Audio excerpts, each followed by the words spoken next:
Unit 3 Demography and Family Planning.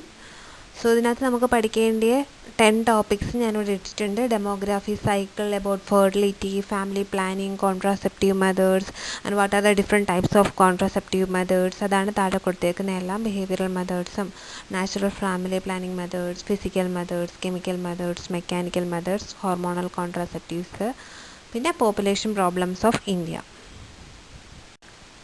So demography first നമ്മൾ എന്താണ് demography എന്നാണ് പഠിക്കാൻ പോകുന്നത്. ഡെമോ മീൻസ് എന്താണ്? ഡെമോ ഒരു ഗ്രീക്ക് വേർഡാണ്. മീൻസ് പീപ്പിൾ അല്ലെങ്കിൽ ഹ്യൂമൻ എന്നുള്ളൊരു മീനിങ് ആണ് ഡെമോക്രസി എന്നൊക്കെ നമ്മൾ പറയത്തില്ലേ.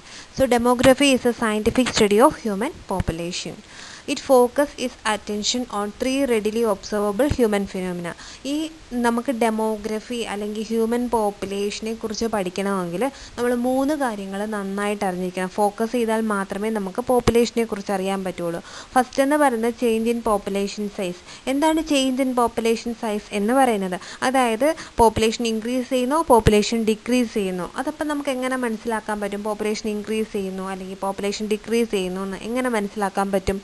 അതാണെന്ന് വെച്ചാൽ ഒരു വർഷത്തെ, അതായത് ഫ്രം സ്റ്റാർട്ടിങ് അല്ലെങ്കിൽ ഒരു എൻഡിൽ അല്ലേ, ഇപ്പോൾ 2020 ആണെങ്കിൽ 20 സ്റ്റാർട്ടിങ് അല്ലെങ്കിൽ 2020 എൻഡിൽ എത്ര ജനനം ഉണ്ടായി, ലൈവ് ബർത്ത് എത്ര ഉണ്ടായി, എത്ര മരണം ഉണ്ടായി. ഓക്കെ, അത് മനസ്സിലാക്കിയാണ് നമ്മൾ പോപ്പുലേഷൻ ഇൻക്രീസ് ആയോ പോപ്പുലേഷൻ ഡിക്രീസ് ആയോ എന്ന് നമ്മൾ മനസ്സിലാക്കുന്നത്. Okay, so live birth minus death ഓരോ വർഷവും. ഓക്കെ, അതിൻ്റെ അത് വർഷത്തിൻ്റെ തുടക്കം അല്ലെങ്കിൽ വർഷത്തിൻ്റെ അവസാനം. അതാണ് നമ്മൾ ഗ്രോത്ത് ഓർ ഡിക്ലൈൻ എന്ന് പറയുന്നത്. അതാണ് ചേഞ്ച് ഇൻ പോപ്പുലേഷൻ. അപ്പോൾ ഫസ്റ്റ് പോയിൻ്റ് അതാണ് change in population.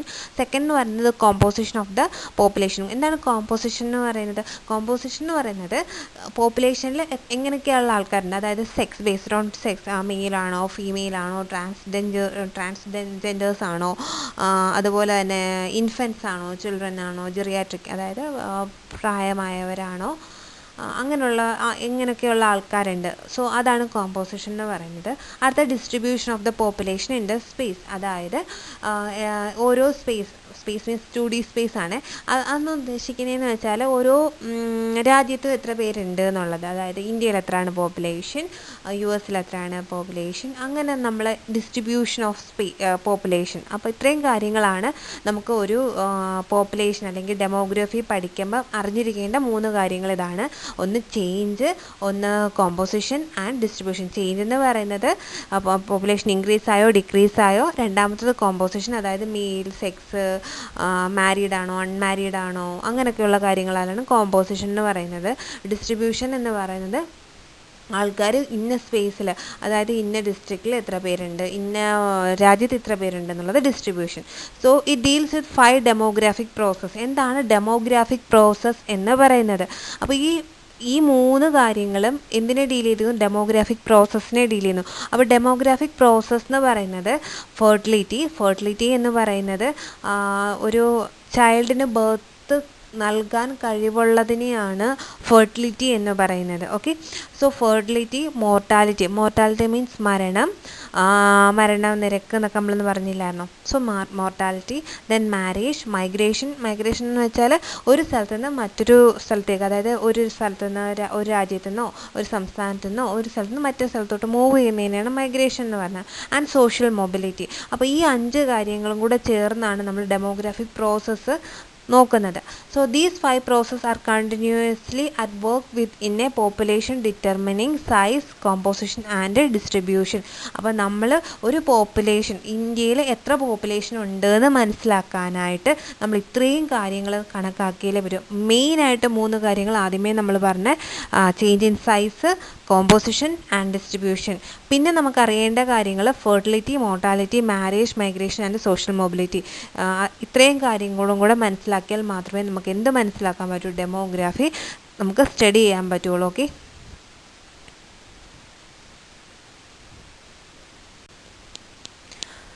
So demography cycle. എന്താണ് ഡെമോഗ്രാഫിക് സൈക്കിൾ? ഓക്കെ, അപ്പോൾ history of world populations in 1650 suggest that there is A demographic cycle of 5 stages through which A nation pass. ഓരോ രാജ്യവും ഈ ഏതെങ്കിലും ഒരു 5 സ്റ്റേജിലൂടെ ആയിരിക്കും പാസ് ചെയ്തേക്കുന്നത്. അപ്പോൾ ഡെമോഗ്രാഫിക് സൈക്കിൾ എന്ന് പറഞ്ഞാൽ 5 സ്റ്റേജസ് ഉണ്ട്. ഓരോ രാജ്യവും ഓരോ സ്റ്റേജിലൂടെ ആയിരിക്കും കടന്നു പോയിക്കൊണ്ടിരിക്കുന്നത്. ഓക്കെ, അപ്പോൾ ഫസ്റ്റ് സ്റ്റേജിന് വേറൊരു പേരും കൂടെ ഉണ്ട്, ഹൈ സ്റ്റേഷനറി. എന്താണ് ഫസ്റ്റ് സ്റ്റേജ് അല്ലെങ്കിൽ ഹൈ സ്റ്റേഷനറി? മറന്നു പോകരുത്, ഫസ്റ്റ് സ്റ്റേജ് അല്ലെങ്കിൽ ഹൈ സ്റ്റേഷനറി. എന്താണ് ഹൈ സ്റ്റേഷനറി എന്ന് പറയുന്നത്? This stage is characterised by high birth rate and high death rate. എന്താണ്? ഉയർന്ന ജനന നിരക്കും ഉയർന്ന മരണനിരക്കും, ഇത് രണ്ടും കൂടെ വരുന്നതാണ് എന്ത്? ഹൈ സ്റ്റേഷനറി സ്റ്റേജ് എന്ന് പറയുന്നത്. Which cancel each other. അപ്പം ഒരുപാട് ഹൈ ആയിട്ടുള്ള ജനന നിരക്കും ഹൈ ആയിട്ടുള്ള മരണനിരക്കും ആണെങ്കിൽ അത് തമ്മിൽ ക്യാൻസലായി പോവും. അപ്പോൾ എന്ത് പറ്റും? Population remain stationary. എത്ര പേര് ജനിക്കുന്നു അത്രയും പേര് തന്നെ മരിക്കുന്നു. അപ്പോൾ എന്ത് സംഭവിക്കും? Population remain stationary. India was in this stage till 1920. അപ്പം 1920 വരുന്ന ആ ഒരു സമയം തൊട്ട് ഇന്ത്യ എന്താണ്? ഈ ഒരു ഹൈ സ്റ്റേഷനറി സ്റ്റേജിൽ തന്നെയാണ് ഇന്ത്യ. ഓക്കെ, അടുത്തതെന്ന് പറയുന്നത് സെക്കൻഡ് സ്റ്റേജ് ആണ്, അല്ലെങ്കിൽ ഏർലി എക്സ്പാൻഡിങ് സ്റ്റേജ്. അപ്പം രണ്ടാമത്തെ സ്റ്റേജ് ഏതാണ്?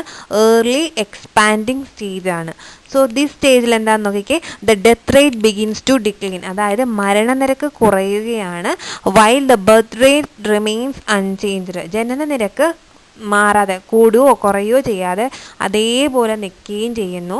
So many countries in South Asia, Africa are in this phase. അപ്പം സൗത്ത് ഏഷ്യയിലുള്ള രാജ്യങ്ങളും ആഫ്രിക്ക തുടങ്ങിയ രാജ്യങ്ങളിലും ആണ് നമുക്ക് സെക്കൻഡ് സ്റ്റേജ് കാണാൻ സാധിക്കുക.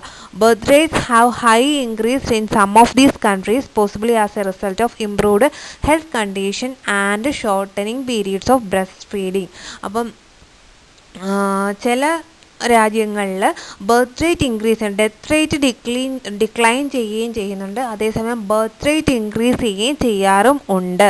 ഓക്കെ, ചില കൺട്രീസിൽ ഈ ഒരു സെക്കൻഡ് സ്റ്റേജിൽ തന്നെ. ഓക്കെ, അപ്പോൾ ആദ്യത്തെ സ്റ്റേജ് എന്ന് പറഞ്ഞാൽ ഫസ്റ്റ് സ്റ്റേജ് ജനനനിരക്കും മരണനിരക്കും വളരെ ഉയർന്നതാണ്, അത് ക്യാൻസലായി പോകുന്നത് കൊണ്ട് സ്റ്റേഷനറി ആയിട്ട് പോപ്പുലേഷൻ നിൽക്കുന്നു. രണ്ടാമത്തെ സ്റ്റേജ് എന്ന് പറയുന്നത് ഏർലി എക്സ്പാൻഡിങ് സ്റ്റേജ് ആണ്, ഡെത്ത് റേറ്റ് ഡിക്ലൈൻ ചെയ്യുകയും ബർത്ത് റേറ്റ് അതുപോലെ നിൽക്കുകയും ചില രാജ്യങ്ങളിൽ ബർത്ത് റേറ്റ് ഇൻക്രീസ് ചെയ്യുകയും ചെയ്യുന്ന ഒരു സ്റ്റേജാണ് സെക്കൻഡ് സ്റ്റേജ് എന്ന് പറയുന്നത്, അല്ലെങ്കിൽ ഏർലി എക്സ്പാൻഡിങ് സ്റ്റേജ് എന്ന് പറയുന്നത്. അടുത്ത സ്റ്റേജ് എന്ന് പറഞ്ഞാൽ third stage, late expanding stage. ഈ സ്റ്റേജിൽ എന്ന് പറയുന്നത് ഡെത്ത് റേറ്റ് നന്നായിട്ട് ഡിക്ലൈൻ ചെയ്യും, പക്ഷേ ബർത്ത് റേറ്റ് കുറയുന്നുണ്ട്. ഒരു കാര്യം എന്ന് വെച്ചാൽ പോപ്പുലേഷൻ ഗ്രോത്ത് കൂടുതലായിരിക്കും. അതെന്താണെന്ന് വെച്ചാൽ ബർത്ത് റേറ്റ്, അതായത് ജനന നിരക്ക്, ബർത്ത് റേറ്റ് കൂടുതലാണ്, ജനനം കൂടുതലാണ്, കുറയുന്നുണ്ട് എന്നുണ്ടെങ്കിലും ഡെത്തിനെയും കാട്ടി ബർത്ത് കൂടുതലാണ്. ഓക്കെ, അതുകൊണ്ടാണ് ഈ സ്റ്റേജ് തേർഡ് സ്റ്റേജ് അല്ലെങ്കിൽ ലേറ്റ് എക്സ്പാൻഡിങ് സ്റ്റേജ് എന്ന് പറയുന്നത്. നോക്കിക്കേ, the death rate decline still further and birth rate tends to fall. Birth rate ഇങ്ങനെ കുറയുന്നുണ്ട്. The population continues to grow. Population പക്ഷേ ഇൻക്രീസ് ചെയ്യുകയാണ് ചെയ്യുന്നത്. Because the birth exceeds the death. Birth കൂടുകയും death കുറയുകയും ചെയ്യുന്നുണ്ട്. India has entered this phase. India ഇപ്പം ഏത് ഫേസിലാണ്? തേർഡ് സ്റ്റേജിലാണ്. അപ് ടു 1920 വരെ ഇന്ത്യ ഏത് സ്റ്റേജിലായിരുന്നു? ഫസ്റ്റ് സ്റ്റേജിലായിരുന്നു. ഓക്കെ, ആ ഹൈ സ്റ്റേഷനറി സ്റ്റേജിലായിരുന്നു ഇന്ത്യ 1920 വരെ. ഓക്കെ, ഇപ്പം ഇന്ത്യ ഏത് സ്റ്റേജിലാണെന്ന് വെച്ചാൽ തേർഡ് സ്റ്റേജിൽ. അതായത് ഡെത്ത് റേറ്റ്, മരണനിരക്ക് കുറയുകയും ബർത്ത് റേറ്റ് കുറയുന്നുണ്ട്, പക്ഷേ ജനന നിരക്കാണ് കൂടുതൽ മരണത്തിനെയും കാട്ടി. ഓക്കെ, അതുകൊണ്ട് third stage.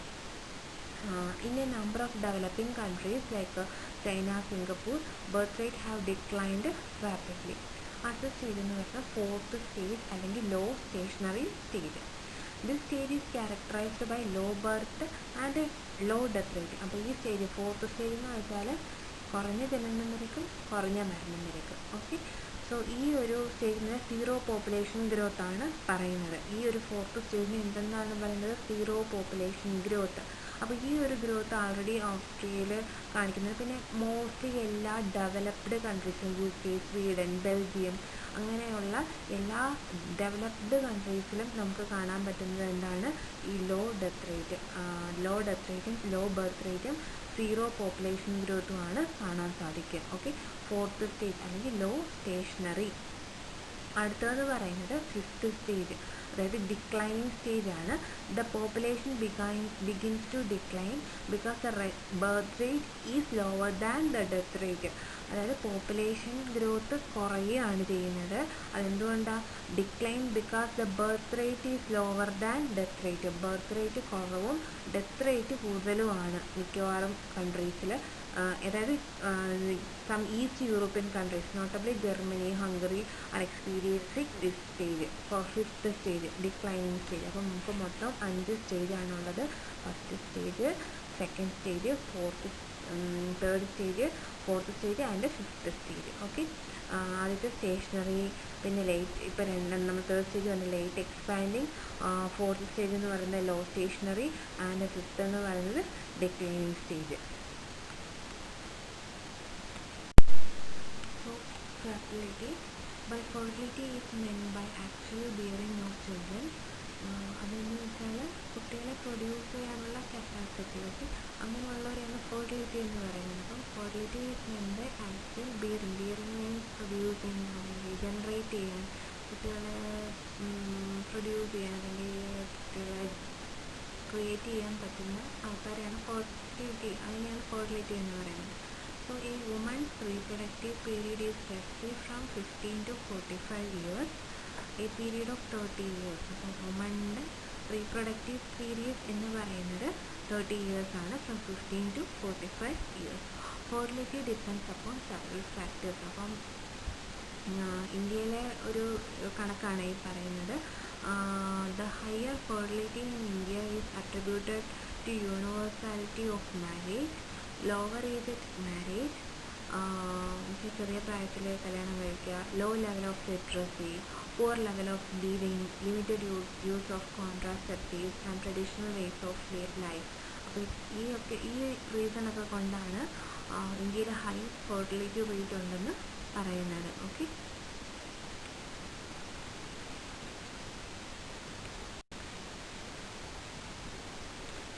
First factor for fertility എന്ന് പറയുന്നത് ഏജ് അറ്റ് മാരേജ്. ഓക്കെ, അപ്പം കല്യാണം കഴിക്കുന്ന സമയത്ത് വയസ്സുണ്ടായിരുന്നു, അതാണ് ഒരു ഘടകം എന്ന് പറയുന്നത്.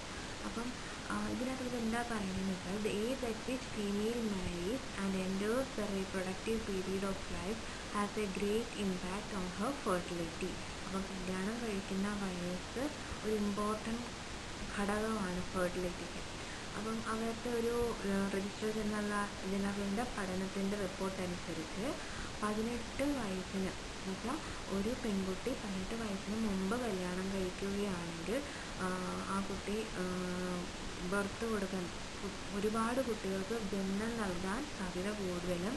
അതേസമയം 18 വയസ്സിന് ശേഷം, അതായത് ഒരു 20 21 വയസ്സിന് ശേഷം കല്യാണം കഴിക്കുകയാണെങ്കിൽ birth number of birth decrease ചെയ്യുന്നതായിട്ടും കണ്ടുവരുന്നുണ്ട്. അപ്പം ഇതൊരു സ്റ്റഡിയുടെ ഇതിനനുസരിച്ചാണ് ഇത് പറയുന്നത്. ഓക്കെ, അപ്പോൾ 18 വയസ്സിന് മുമ്പ് കല്യാണം കഴിക്കുകയാണെങ്കിൽ large number of she will give birth to large number of children.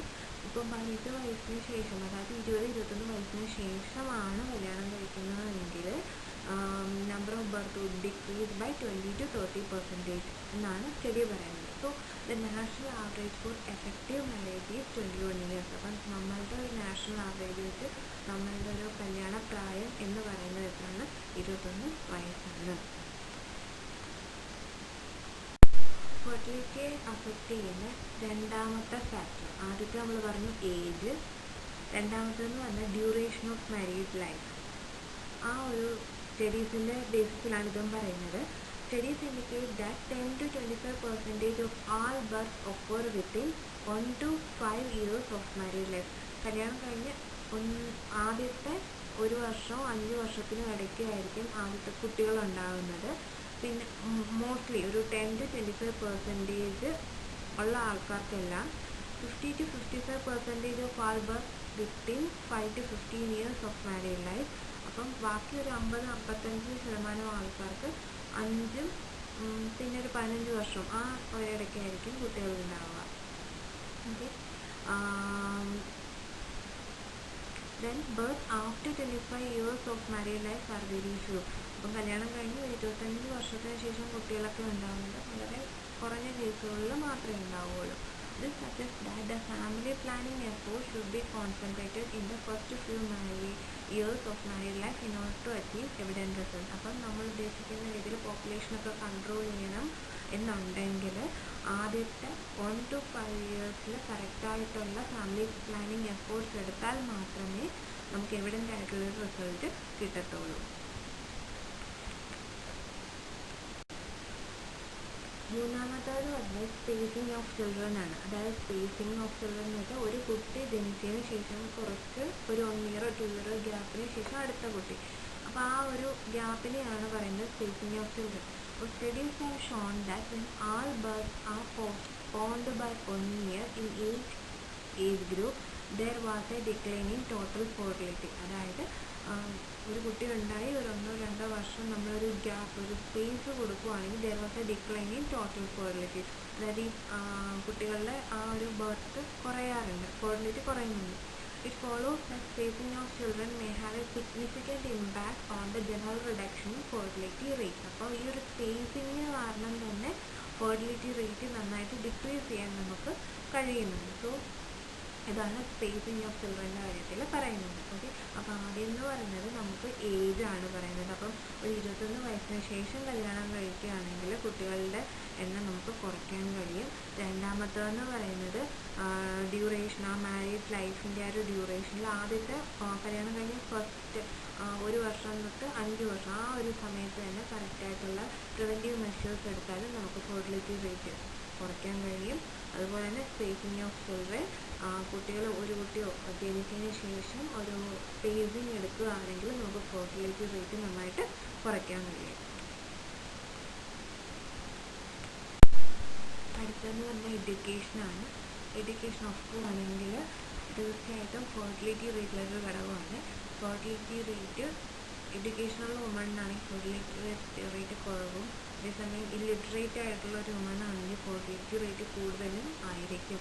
So there is an inverse association with fertility and educational study. അതായത് എഡ്യൂക്കേഷൻ കുറയുന്നതിനനുസരിച്ച് ഫെർട്ടിലിറ്റി കൂടുകയാണ് ചെയ്യുന്നത്. Okay, education provides knowledge, increase exposure to information, media, build skills for gainful employment, increase female participation in family decision making, raises opportunity cost of women's time.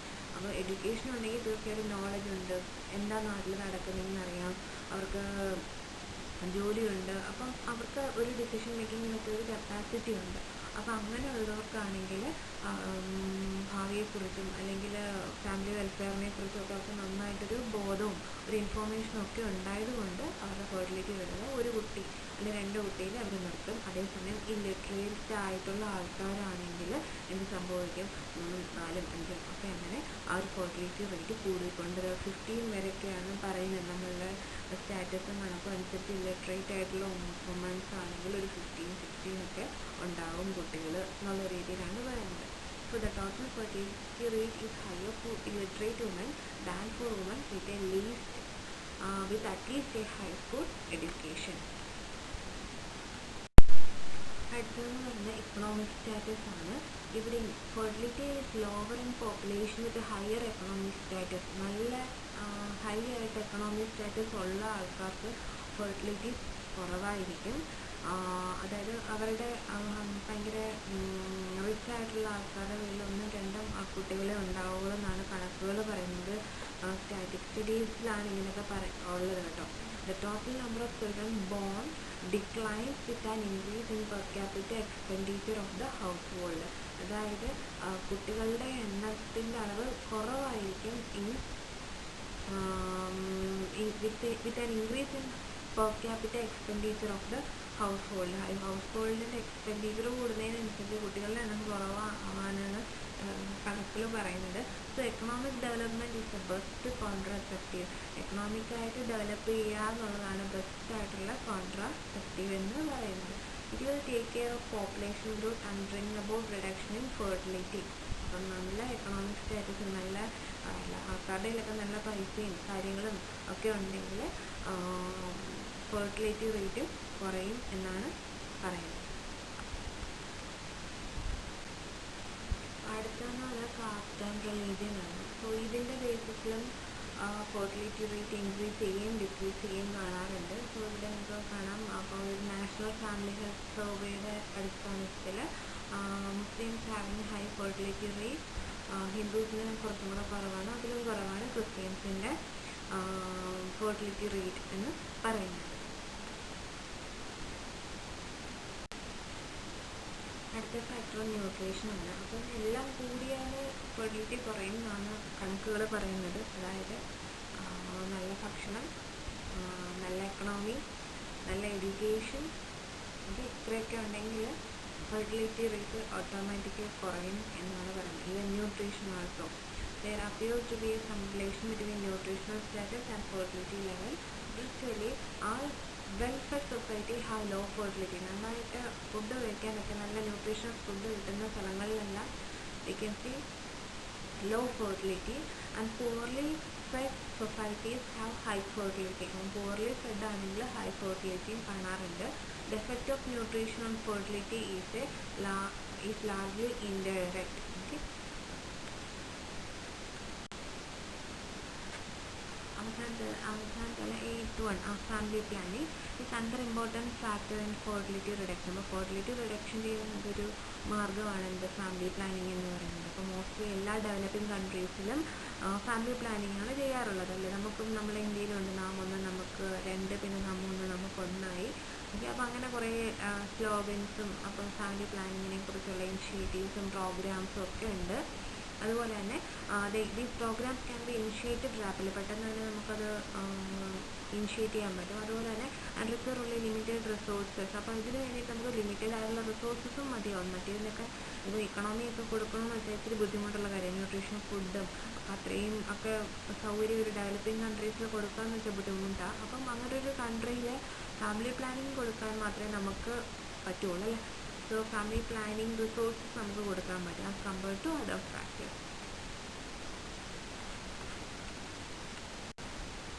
So last one other factors. ബാക്കി എന്തൊക്കെ ഫാക്ടേഴ്സാണ് fertility affect ചെയ്യുന്നത്, അതായത് കുട്ടികളെ produce ചെയ്യുന്നുണ്ടെങ്കിൽ അതിനെ affect ചെയ്യുന്ന കാര്യങ്ങൾ എന്തൊക്കെയാണെന്ന് നോക്കിയാൽ there will be physical factors, there will be biological factors, social factors, cultural factors such as women in society, value of children in society, widow remarriage, breastfeeding, customs and beliefs, industrialization. Industrialization developed countries അങ്ങനെയുള്ളൊരു meaning ആണ്. And urbanization, better health condition, housing, opportunities for women and local community involvement. ഇതെല്ലാം factors affecting ഫെർട്ടിലിറ്റീസ് ആണ്.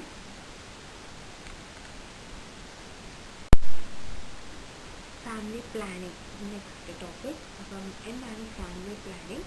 Definition. WHO defined family planning as a way of thinking and living that is adopted voluntarily upon the basis of knowledge, attitude and responsible decision by individuals and couples in order to promote the health and welfare of family group and thus contribute effectively to the social development of a country. അപ്പോൾ ഇങ്ങനെയാണ് define ചെയ്തിരിക്കുന്നത് family പ്ലാനിങ്ങിനെ പറ്റി. അപ്പോൾ എന്താണെന്ന് നോക്കാം. A way of thinking and living, നമ്മളുടെ ഒരു ചിന്ത അല്ലെങ്കിൽ ഒരു ജീവിത രീതി ദാറ്റ് ഈസ് അഡോപ്റ്റഡ് വോളണ്ടറി, നമ്മൾ സ്വന്തമായിട്ട് തീരുമാനിക്കുന്നതാണ്. അഡോപ്റ്റഡ് വോളണ്ടറി മീൻസ് നമ്മൾ സ്വന്തമായിട്ട് റെസ്പോൺസിബിൾ എടുത്ത് ചെയ്യുന്നതിനെയാണ് വോളണ്ടറി എന്ന് പറയുന്നത്. അപ്പോൾ ദ ബേസിസ് ഓഫ് നോളജ്, എന്തിൻ്റെ ബേസിസിലാണ് നമ്മൾ ആ ഒരു റെസ്പോൺസിബിൾ എടുക്കുന്നത്? നമുക്ക് കിട്ടിയ നമ്മളുടെ നോളജിൻ്റെയും നമുക്ക് കിട്ടിയ അറിവും നമ്മളുടെ ആറ്റിറ്റ്യൂഡും and responsible decision by individuals and couples. അപ്പോൾ ഓരോ ഇൻഡിവിജ്വലും അല്ലെങ്കിൽ ആ കപ്പിളും തമ്മിൽ തീരുമാനിക്കുന്നതാണ് അല്ലേ. In order to promote the health and welfare of family group. എന്തിനു വേണ്ടിയിട്ടാണ് ഒരു ഡിസിഷൻ എടുക്കുന്നത്? എന്താണ് ഫാമിലി പ്ലാനിങ് എന്നുള്ളൊരു ഡിസിഷൻ എടുക്കുന്നത്? For the promotion of health and welfare of family group and thus contribute effectively to the social development of country. Country develop ചെയ്യാൻ അല്ലെങ്കിൽ നമ്മുടെ സോഷ്യൽ ഡെവലപ്മെൻറ്റ്, കൺട്രിയുടെ ഡെവലപ്മെൻറ്റിന് വേണ്ടിയിട്ട് അല്ലെങ്കിൽ ഒരു ഹെൽത്ത് ആൻഡ് ഫാമിലിയുടെ വെൽഫെയറിന് വേണ്ടിയിട്ട് അല്ലെങ്കിൽ അതിൻ്റെ ഒരു നല്ലതിന് വേണ്ടിയിട്ടാണ് നമ്മൾ ഫാമിലി പ്ലാനിങ് ചെയ്യുന്നത്. അപ്പോൾ ഈ way of thinking and living that is adopted voluntary, നമ്മൾ സ്വന്തമായിട്ട് തീരുമാനം എടുക്കുകയും ഇതിൻ്റെ ബേസിസിൽ നമുക്ക് ഉള്ള നോളജിൻ്റെയും ആറ്റിറ്റ്യൂഡിൻ്റെയും and responsible decision by individuals and couples in order to promote the health and welfare of the family group and thus contribute effectively to the social development of the country. Okay, ഇതാണ് family planning എന്ന് പറയുന്നത്.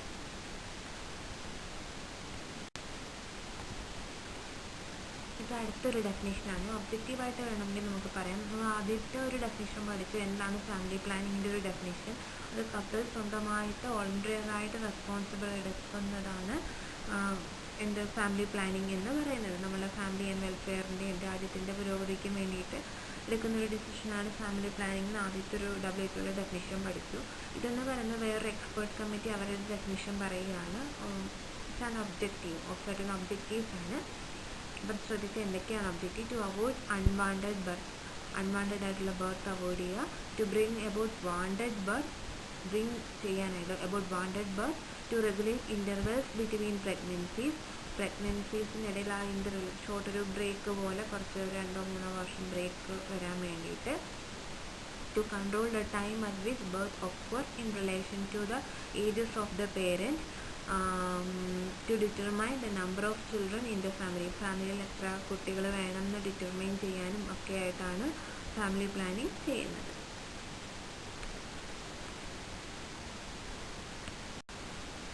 Scope of family planning services. അപ്പം ഈ family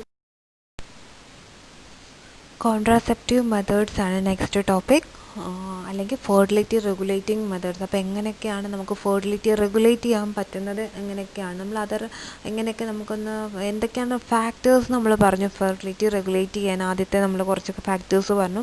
നമുക്ക് contraceptive methods ഉപയോഗിച്ച് എങ്ങനെ ഈ fertility regulate ചെയ്യാം എന്നാണ് പഠിക്കുന്നത്. So contraceptive methods are by definition preventive methods to help women avoid unwanted pregnancies.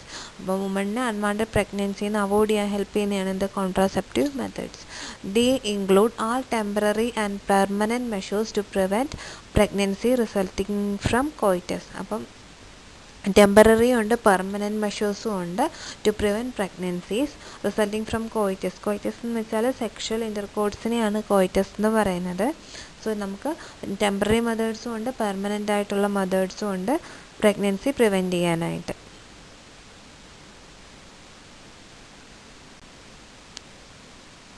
The contraceptive method may be broadly grouped into 2 classes, spacing methods and terminal methods. Spacing method എന്ന് പറയുന്നത് temporary മെത്തേഡും terminal method എന്ന് പറയുന്നത് permanent മെത്തേഡുമാണ്. Spacing method എന്ന് പറയുമ്പോൾ നമുക്ക് temporary ആയിട്ട് കുറച്ച് നാളത്തേക്ക് കുട്ടികൾ വേണ്ട, അല്ലെങ്കിൽ കുറച്ച് നാളത്തേക്ക് നമുക്ക് അവോയ്ഡ് ചെയ്യാം എന്നുള്ള ഒരു ടെമ്പററി ആയിട്ട് കുട്ടികൾ വേണ്ട എന്നുള്ളൊരു തീരുമാനം എടുക്കുന്ന കപ്പിൾസിന് വേണ്ടിയിട്ടാണ് സ്പേസിങ് മെത്തേഡ് ഉള്ളത്. അത് temporary method.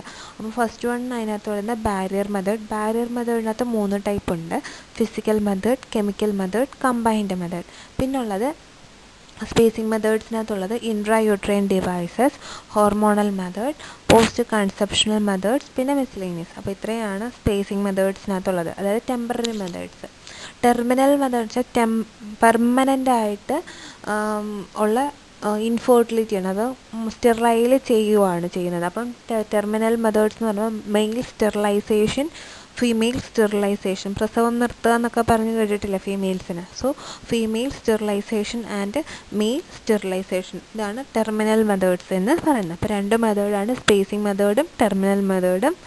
Barrier method, intrauterine device, hormonal method, post conceptional method, miscellaneous. പിന്നെ ടെർമിനൽ മെത്തേഡ് എന്ന് പറയുമ്പോൾ male sterilisation, female sterilisation. So barrier മെത്തേഡിനെ കുറിച്ച് പറയുകയാണെ, a variety of barrier or occlusive methods suitable for both men and woman are available. Barrier or occlusive എന്ന് വെച്ചാൽ stopping methods പല varieties ആയിട്ടുണ്ട് എന്നുള്ളതാണ്. The aim of these method is to prevent live sperm from meeting the ovum. അപ്പം sperm ലൈവായിട്ടുള്ള sperm ഓവത്തിനെ meet ചെയ്യാതിരിക്കുക എന്നുള്ളതാണ് ഫസ്റ്റ് എയിം എന്ന് പറയുന്നത് ബാരിയർ മെത്തേഡിൻ്റെ. Barrier method have increased in popularity quite recently because of certain contraceptive and non-contraceptive advantages. അപ്പം ഈ ബാരിയർ മെത്തേഡ് ഭയങ്കര പോപ്പുലർ ആവാൻ കാരണം എന്ന് പറഞ്ഞാൽ റീസെൻ്റായിട്ട് കുറേ കോൺട്രാസെപ്റ്റീവും അല്ലെങ്കിൽ നോൺ കോൺട്രാസെപ്റ്റീവ് ആയിട്ടുള്ള അഡ്വാൻറ്റേജ് നമുക്ക് ഉണ്ടായതുകൊണ്ടാണ്. നോൺ കോൺട്രാസെപ്റ്റീവ് അഡ്വാൻറ്റേജ് എന്ന് പറയുന്നത് ഇപ്പം എന്തെങ്കിലും സെക്ഷലി ട്രാൻസ്മിറ്റഡ് ആയിട്ടുള്ള ഡിസീസ് അല്ലെങ്കിൽ പെൽവിക് ഇൻഫ്ലമേറ്ററി ഡിസീസ്, ഇപ്പോൾ HIV പോലുള്ള ഡിസീസ് അങ്ങനെയുള്ളതൊന്നും വേറൊരാൾക്ക് പകരാതിരിക്കാൻ വേണ്ടിയിട്ടാണ് കൂടുതലും കോൺട്രാസെപ്റ്റീവ്സ് ഇത് യൂസ് ചെയ്യുന്നത്. ഓക്കെ, നോൺ കോൺട്രാസെപ്റ്റീവ് അഡ്വാൻറ്റേജ് എന്ന് പറയുന്നത് അതാണ്. Okay, the main contraceptive advantage is the absence of side effect associated with the pill and intrauterine devices IUD. അതായത് പില്ലോ IUD ഉപയോഗിക്കുമ്പോൾ സൈഡ് എഫക്ട്സ് ഉണ്ടാവാനുള്ള ചാൻസസ് ഉണ്ട്. അതേസമയം ഇങ്ങനത്തെ ബാരിയർ മെത്തേഡിൽ യൂസ് ചെയ്യുന്ന കോൺട്രാസെപ്റ്റീവ്സ് യൂസ് ചെയ്യുവാണെങ്കിൽ സൈഡ് എഫക്ട്സ് ഒന്നും ഉണ്ടാവത്തില്ല. The non contraceptive advantage include, ഇവിടെ പറയുന്നുണ്ട് നോൺ കോൺട്രാസെപ്റ്റീവ് അഡ്വാൻറ്റേജ് എന്തൊക്കെയാണെന്ന്. Protection from sexually transmitted diseases, നമ്മൾ ആൾറെഡി പഠിച്ചതാണ് സെക്ഷലി ട്രാൻസ്മിറ്റഡ് ഡിസീസ് എന്തൊക്കെയാണെന്ന്. ഓർക്കുന്നുണ്ടോ? എയ്ഡ്സ്, സിഫിലിസ്, ഗൊണോറിയ എന്നൊക്കെ പറഞ്ഞ കുറേ ഡിസീസ് പഠിച്ചു അല്ലേ? അപ്പോൾ അങ്ങനത്തെയുള്ള ഡിസീസൊന്നും പകരാതിരിക്കാനും ഈ ബാരിയർ മെത്തേഡ് വളരെ നല്ലതാണ്. A reduction in incidence of pelvic inflammatory disease and possibly some protection from the risk of cervical cancer. അപ്പോൾ സെർവിക്കൽ ക്യാൻസറിൽ നിന്നൊക്കെ ഒരു പ്രൊട്ടക്ഷൻ നമുക്ക് ഈ ബാരിയർ മെത്തേഡ് വഴി കിട്ടാറുണ്ട്. Barrier method require high degree of motivation on the part of the user. In general they are less effective than either pill or loop. അപ്പം പില്ലിനെയും ലൂപ്പിനെയും കാട്ടി ലെസ് എഫക്റ്റീവ് തന്നെയാണ് barrier method. They are only effective if they are used consistently and carefully. അപ്പം ഈ contraceptives use ചെയ്യുമ്പം ഇങ്ങനെ barrier മെത്തേഡിലുള്ള contraceptives use ചെയ്യുമ്പം അത് കെയർഫുള്ളായിട്ടും കൺസിസ്റ്റൻ്റായിട്ടും യൂസ് ചെയ്താൽ മാത്രമേ അതിൽ നിന്ന് നമുക്ക് എഫക്റ്റ് കിട്ടത്തുള്ളൂ. സോ ബാരിയർ മെത്തേഡിൽ first one is condom. Condom is the most widely known and used barrier device by male around the world. അപ്പോൾ മെയിൽസിനുള്ളതാണ് കോണ്ടം എന്ന് പറയുന്നത്. Condom is receiving new attention today as effective, simple spacing method of contraception without side effects. Spacing method is temporary ആയിട്ട് ഉള്ള മെത്തേഡാണ്, method of contraception without side effect. അപ്പോൾ side effects ഒന്നുമില്ല. In addition to preventing pregnancy, condom protects both men and women from sexually transmitted diseases. Condom is fitted on the erect penis before intercourse. The air must be expelled from the teat end to make the room for ejaculate. The condom must be held carefully when withdrawing it from vagina to avoid spilling seminal fluid into the vagina after intercourse. A new condom should be used for each sexual act. അപ്പം ഇത് ആ കോണ്ടത്തിൻ്റെ എങ്ങനെയാണ് അതിൻ്റെ use, എങ്ങനെയാണ് അത് use ചെയ്യേണ്ടതെന്നുള്ളതാണ് പറയുന്നത്. So these are the advantages of condom. They are easily available. നമുക്ക് പെട്ടെന്ന് അവൈലബിൾ ആണ്, സേഫ് ആൻഡ് ഇൻഎക്സ്പെൻസീവ് ആണ്, easy to use, do not require medical supervision, no side effect, light, compact and disposable, and provides protection not only against pregnancy but also against sexually transmitted disease. അപ്പോൾ ഇത്രയാണ് condom use ചെയ്യുന്നതിൻ്റെ advantage എന്ന് പറയുന്നത്. നമുക്ക് ഇനി അടുത്ത disadvantage എന്തൊക്കെയാണെന്ന് നോക്കാം. So disadvantage are it may slip off or tear during coitus due to incorrect use. Corrected use ചെയ്തില്ലെങ്കിൽ അതൊരു ഡിസഡ്വാൻറ്റേജ് ആണ്. Interferes with sex sensation locally, about which some complain while others get used to it. The main limitation of condom is that many men do not use them regularly or carefully, even when the risk of unwanted pregnancy or sexually transmitted disease is high. അപ്പോൾ men ചിലപ്പോൾ അത് കെയർഫുള്ളായിട്ടോ റെഗുലറായിട്ടോ use ചെയ്തില്ലെങ്കിലും അതൊരു disadvantage ആയിട്ടാണ് പറയുന്നത്. So female condom is a pouch made of polyurethane which lines the vagina. അപ്പോൾ വജൈനെ cover ചെയ്തിട്ട് ആണ് ഈ ഒരു പൗച്ച് മാതിരി ആയിരിക്കും കാണുന്നത്. An internal ring in the close end of the pouch covers the cervix and an external ring remains outside the vagina. അപ്പം അത് ഉള്ളിലോട്ട് തള്ളി വെക്കുന്ന രീതിയിൽ വജൈനയിൽ ഔട്ട്സൈഡ് റിങ്ങും എക്സ്റ്റേണൽ റിങ്ങും ഉള്ളിലോട്ട് ഇൻറ്റേർണൽ റിങ് സെർവിക്സിനകത്തും വരുന്ന രീതിയിലായിരിക്കും കാണുന്നത്. It is pre-lubricated with silicone, and spermicide need not be used. It is an effective barrier to STD infection. Sexually transmitted disease വരാതിരിക്കാൻ ഒരു എഫക്റ്റീവ് ബാരിയറും കൂടിയാണ് എന്ത് ഫീമെയിൽ കോണ്ടം. അടുത്ത എക്യുപ്മെൻറ്റ് ഡയഫ്രം ആണ്. First one is condom, second one diaphragm. അപ്പോൾ diaphragm is a vaginal barrier. അപ്പോൾ female use ചെയ്യുന്നതാണ് diaphragm. It's also known as Dutch cap. The diaphragm is a shallow cup made up of synthetic rubber or plastic material. It ranges in diameter from 5 to 10 centimeter. It has a flexible ring made up of spring or metal. അപ്പോൾ അതിനൊരു flexible ആയിട്ടുള്ള റിം ഉണ്ടാവും, ഒരു സ്പ്രിങ്ങോ മെറ്റലോ വെച്ചിട്ട് flexible ആണത്. It is important that a woman be fitted with diaphragm of proper size. അപ്പോൾ ആ ഒരു കറക്റ്റ് സൈസിലുള്ള ഡയഫ്രം കിട്ടിയാൽ മാത്രമേ അത് ഫിറ്റ് ആവുകയുള്ളൂ വജൈനയിൽ. It is held in position partly by the spring tension and partly by vaginal muscle tone. അപ്പോൾ അത് ആ കറക്റ്റ് വജൈനയിൽ പൊസിഷനിൽ ഫിറ്റ് ആവണമെങ്കിൽ പാതി ആ സ്പ്രിങ്ങിൻ്റെ ടെൻഷനും പാതി വജൈനയിലെ മസിൽസിൻ്റെ ടോണും അനുസരിച്ചായിരിക്കും അത് കറക്റ്റായിട്ട് ഫിറ്റ് ആവുന്നത്. അതുകൊണ്ടാണ് കറക്റ്റ് സൈസിലുള്ള ഡയഫ്രം വാങ്ങണം എന്ന് പറയുന്നത്. This means for successful use the vaginal tone must be reasonable. Otherwise, in case of severe degree of cytosoli, the rim may slip down. അപ്പം സൈറ്റോസീലി എന്ന് പറയുന്നത് ഒരു ജസ്റ്റ് ഒരു പ്രൊജക്ഷൻ പോലെ വരുന്നതാണ്. അപ്പം അങ്ങനെ എന്തെങ്കിലും പ്രശ്നം ഉണ്ടെങ്കിൽ ആ ഒരു റിം അവിടുന്ന് സ്ലിപ്പ് ആവാനുള്ള ചാൻസ് വളരെ കൂടുതലാണ്. The diaphragm is inserted before sexual intercourse and must remain in place for not less than 6 hours after sexual intercourse. അപ്പം അതൊരു 6 hours വരെ അവിടെ ഇരുന്നോളും. ഈ spermicidal jelly is always used along with the diaphragm. അപ്പോൾ ഈ ഡയഫ്രത്തിൻ്റെ കൂടെ ഒരു spermicidal jelly യൂസ് ചെയ്യാറുണ്ട്. അപ്പോൾ spermicidal എന്ന് വെച്ചാൽ അത് വിച്ച് കിൽസ് ദ സ്പേമിനെ കില്ല് ചെയ്യുന്ന ജെല്ലീസിനെയാണ് spermicidal jelly എന്ന് പറയുന്നത്. The diaphragm holds the spermicide over the cervix. The side effects are practically nil.